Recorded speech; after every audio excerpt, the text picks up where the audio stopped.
ঐকমত্য কমিশনে দফায় দফায় বৈঠকের পরও জুলাই সনদ ও গণভোটের বিষয়ে সুরাহা না হওয়ার ব্যর্থতার দায় অন্তর্বর্তী সরকারের। গণ অধিকার পরিষদ, এনসিপি, এবি পার্টি সহ ৯ দলের বৈঠক শেষে এমনটাই জানিয়েছেন দলগুলোর শীর্ষ নেতারা। তারা বলছেন, এখন আর আলোচনার কিছু নেই। যদি সংকট উত্তরণে ব্যর্থ হয় তাহলে জনগণের আস্থা হারাবে সরকার।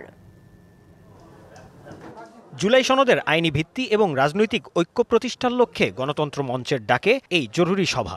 এতে অংশ নেয় এনসিপি, এবি পার্টি ও গণ অধিকার পরিষদ সহ ৯টি দল। জুলাই সনদ বাস্তবায়নে সৃষ্ট জটিলতা নিয়ে আলোচনা হয় সভায়। সরকারকেই এই সমস্যার সমাধান করতে হবে বলে জানান নেতারা। ভিন্ন মতগুলো আরও বেশি চাউর হওয়ার পরে সরকারের দিক থেকে একটা সাংবাদিক সম্মেলন করে তারা আসলে এই বিষয়ে কোনো দায় দায়িত্ব নেওয়ার কথা অস্বীকার করে রাজনৈতিক দলগুলিকে এই সমস্ত সমস্যার সমাধান আগামী ৭ দিনের মধ্যে করার কথা বলেছে। শুধুমাত্র বিএনপি জামাতই নয়, আরও যে অন্যান্য দলগুলো আছে, ইসলামিক দল, বামপন্থী দল, মধ্যপন্থী দল, সবার সাথে আমরা এই ৯টি দল বসবো। আমরা আশাবাদী অবশ্যই একটি সমাধান হতে হবে। সরকার যদি এর সুরাহা করতে না পারে তাহলে জনগণের প্রতিনিধিত্ব হারাবে বলেও মনে করেন তারা। আমরা দেখছি এক একটা রাজনৈতিক দল এক একটা ফর্মুলা প্রপোজ করে এবং সরকারের উপর চাপ সৃষ্টি করে।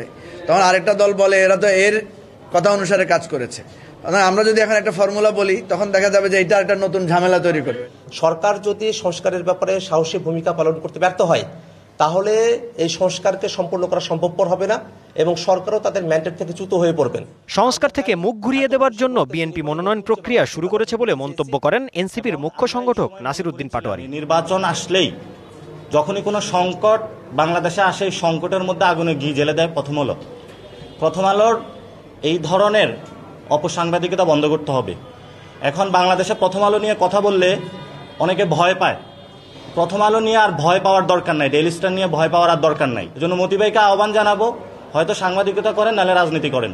সংস্কার থেকে মুখ ঘুরিয়ে দেওয়ার জন্য বিএনপি নমিনেশন দেওয়া শুরু করেছে। জামায়াত বিএনপির বাইরে মধ্যপন্থী দলগুলোকে নিয়ে জোট করার বিষয়েও সভায় আলোচনা হয়। জাকারিয়া খান, ডিবিসি নিউজ, ঢাকা।